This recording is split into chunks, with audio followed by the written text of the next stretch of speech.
Karena di antara harta yang kita dapatkan, barangkali ada hak-hak orang lain yang kita ambil tanpa sengaja, yang kita ambil tanpa dengan cara yang benar.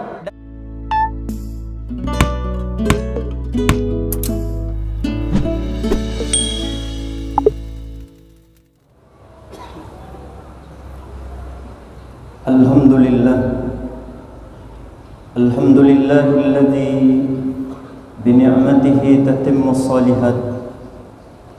Ashhadu an la ilaha illallah wahdahu la syarika lah, wa ashhadu anna Muhammadan abduhu wa rasuluhu la nabiyya ba'dah. Allahumma salli wa sallim wa barik wa zid wa an'im ala hadzal nabiyil karim wa ala alihi wa sahbihi wa man ihtada bihadihi ila yaumiddin. Qala Allah ta'ala fil Qur'anil azim wa huwa asdaqul qailin ba'da a'udzu billahi minasy syaithanir rajim. Ya ayyuhalladzina amanu taqullaha haqqa tuqatih wa la tamutunna illa wa antum muslimun.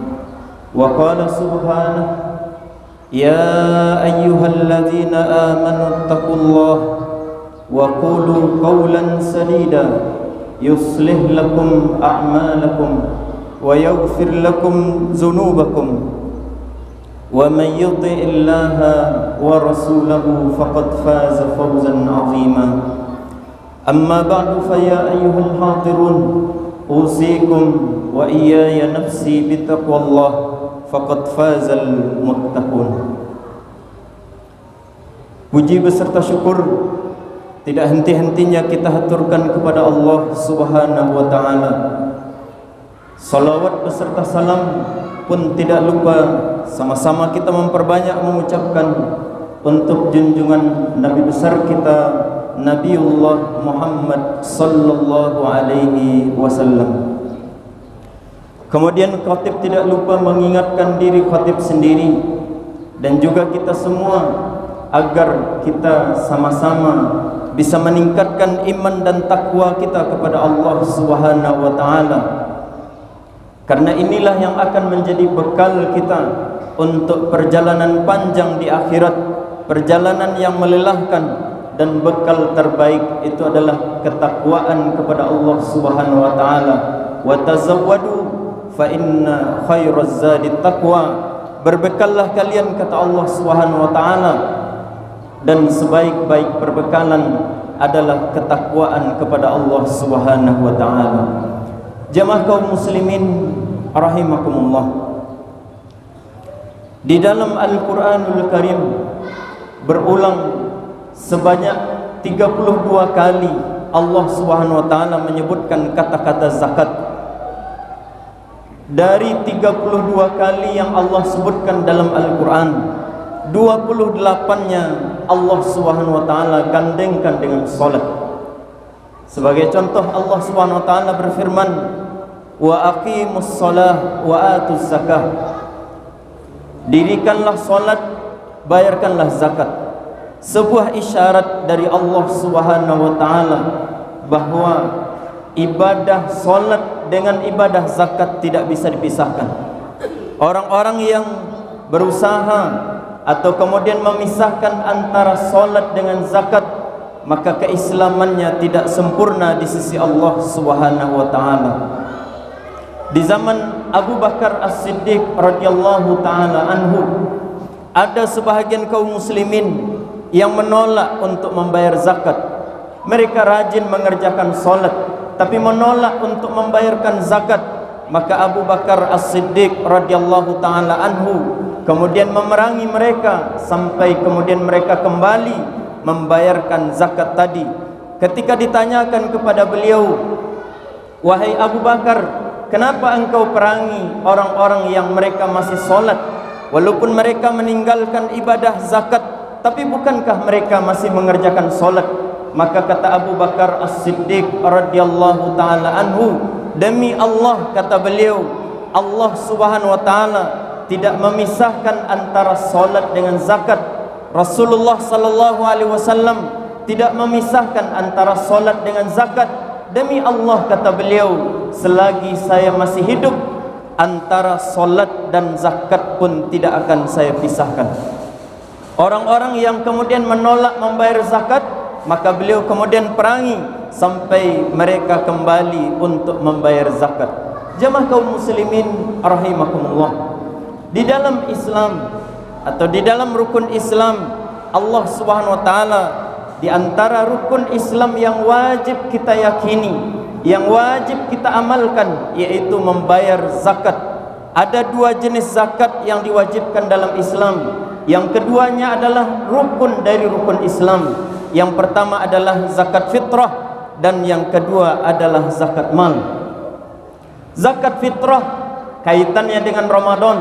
Orang yang mendapatkan Ramadan kemudian menemui satu Syawal, maka dia berkewajiban untuk membayar zakat fitrah.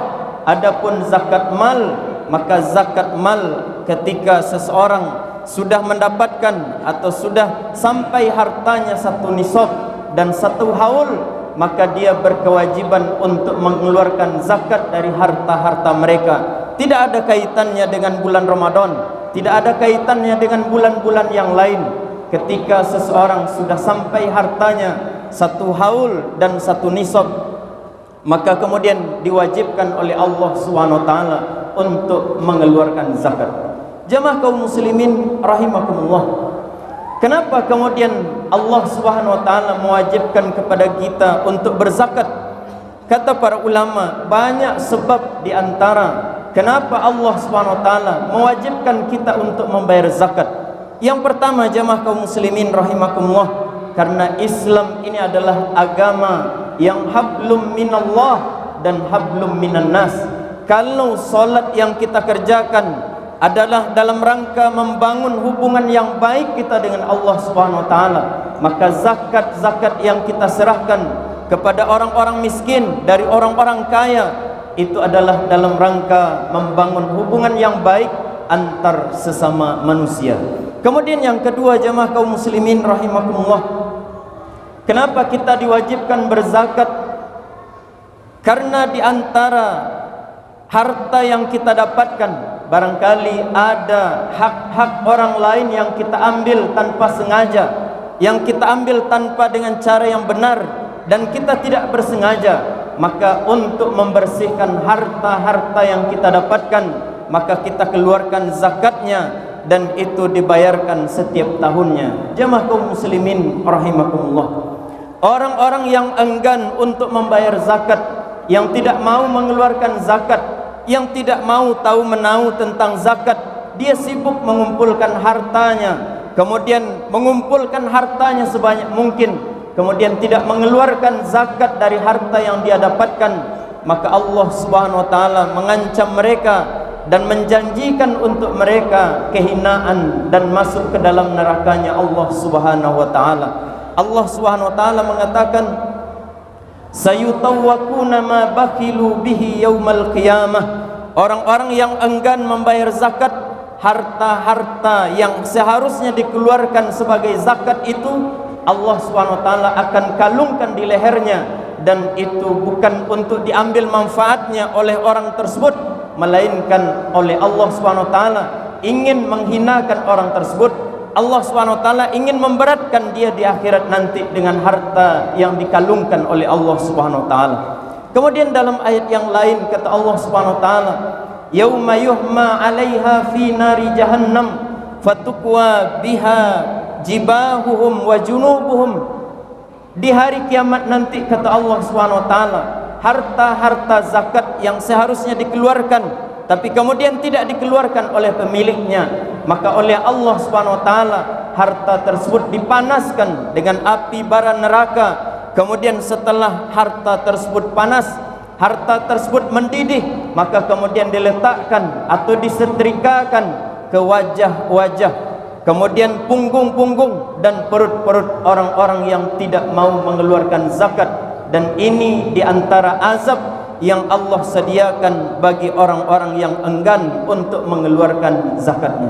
Jemaah kaum muslimin rahimakumullah, kemudian Orang-orang yang tidak mau mengeluarkan zakat adalah orang-orang yang disebutkan dalam Al-Quran adalah sebagai orang-orang pendusta dalam agama ini. Allah SWT mengatakan, ara'aital ladzi yukazzibu biddin fadzalikal ladzi yad'ul yatim wala yahuddu ala ta'amil miskin. Orang-orang yang enggan mengurus orang-orang yatim, orang-orang miskin, di antaranya adalah tidak mau mengeluarkan zakatnya, maka oleh Allah SWT dikategorikan sebagai orang-orang pendusta dalam agama ini. Mereka beragama, tapi mereka sebenarnya adalah pendusta di sisi Allah Subhanahu wa taala. Kemudian ancaman yang berikutnya, jemaah kaum muslimin rahimakumullah, orang-orang yang tidak mau mengeluarkan zakatnya, akan datang orang-orang yang dizoliminya, yaitu orang-orang yang seharusnya mendapatkan bagian dari harta yang dia miliki, yaitu orang-orang fakir, orang-orang miskin, orang-orang amil zakat dan seterusnya, asnaf yang 8. Mereka ini adalah orang-orang yang berhak terhadap harta yang dimilikinya ketika sudah sampai haul dan nisabnya. Maka jemaah kaum muslimin rahimakumullah, ketika harta itu tidak diberikan, maka mereka akan datang di hari kiamat, mereka akan menuntut, karena ini adalah bagian dari kezoliman yang dilakukan oleh orang-orang yang memiliki harta. Jemaah kaum muslimin rahimakumullah, dalam hadis yang lain Rasulullah SAW mengatakan atau mengingatkan kepada kita, akan ada orang-orang yang bangkrut nanti di hari akhirat. Orang-orang yang membawa datang menghadap Allah SWT dengan pahala solatnya, dengan pahala puasanya, dengan pahala-pahala yang sangat banyak. Tapi ketika dia melakukan kezoliman kepada orang lain, maka jemaah kaum muslimin rahimakumullah, ada kemungkinan mereka akan menjadi orang yang bangkrut nanti di hadapan Allah SWT.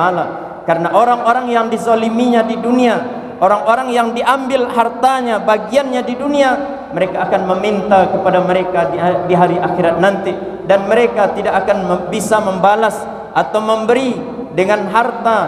Tidak, karena harta di akhirat tidak ada lagi, tapi mereka akan membayar dengan amal soleh yang mereka kerjakan di dunia. Maka jemaah kaum muslimin rahimakumullah, bagi kita orang-orang yang dilapangkan rezekinya oleh Allah SWT, yang diberikan karunia, dimudahkan rezekinya oleh Allah SWT, lihatlah harta yang sudah kita kumpulkan, apakah harta tersebut sudah sampai haulnya, sudah sampai nisabnya, sehingga harusnya kita keluarkan. Jangan sampai jemaah kaum muslimin rahimakumullah, ketika harta itu sudah kita kumpulkan, kita sibuk mengumpulkan harta, ternyata sudah wajib zakat, tidak kita keluarkan, kita makan harta tersebut, maka harta tersebut akan menjadi bencana bagi kita, baik di dunia ataupun di akhirat. Jemaah kaum muslimin rahimakumullah. Lalu yang terakhir jemaah kaum muslimin rahimakumullah, kapan seseorang mengeluarkan zakat? Zakat mal, dan ini terkhusus untuk zakat mal. Zakat mal dikeluarkan ketika sekali lagi sudah sampai nisab dan sampai haulnya. Nisab yang dimaksud dengan nisab adalah ketika harta tersebut sudah sampai kepada angka minimal yang harusnya dikeluarkan sebagai zakat. Jemaah kaum muslimin rahimakumullah, kalau kita memiliki emas sebagai simpanan misalkan, maka ketika sudah sampai emas tadi 85 gram emas, maka kemudian harta itu atau emas tadi sudah wajib untuk dizakatkan. Ketika kita memiliki kekayaan, simpanan atau kemudian tabungan di bank dan segala macamnya, sudah sampai kira-kira seharga atau senominal 85 gram emas, maka kemudian kita sudah wajib menzakatkan harta tersebut. Kalau kita adalah sebagai petani sebagai bahan-bahan makanan pokok, maka kemudian kalau sudah sampai sebanyak 700 kg dari beras yang kita kumpulkan, yang kita panen, setiap kali kita panen, maka kemudian harta itu sudah wajib kita zakatkan. Jemaah kaum muslimin rahimakumullah, mungkin ada pertanyaan di antara kita, bagaimana kalau sekiranya yang kita tani itu adalah sawit dan segala macamnya, yang itu bukanlah makanan-makanan pokok yang kita makan dalam keseharian kita? Maka para ulama mengatakan harta tersebut tidak dizakatkan. Hanya saja harta tadi ketika sudah berkumpul uangnya sebanyak 85 gram emas kira-kira, maka kemudian wajib untuk dizakatkan. Jemaah kaum muslimin rahimakumullah, inilah di antara pembahasan tentang zakat yang bisa kita sampaikan. Semoga Allah SWT menjadikan kita di antara orang-orang yang mampu, di antara orang-orang yang kaya dan juga berilmu ketika diberikan kekayaan oleh Allah SWT.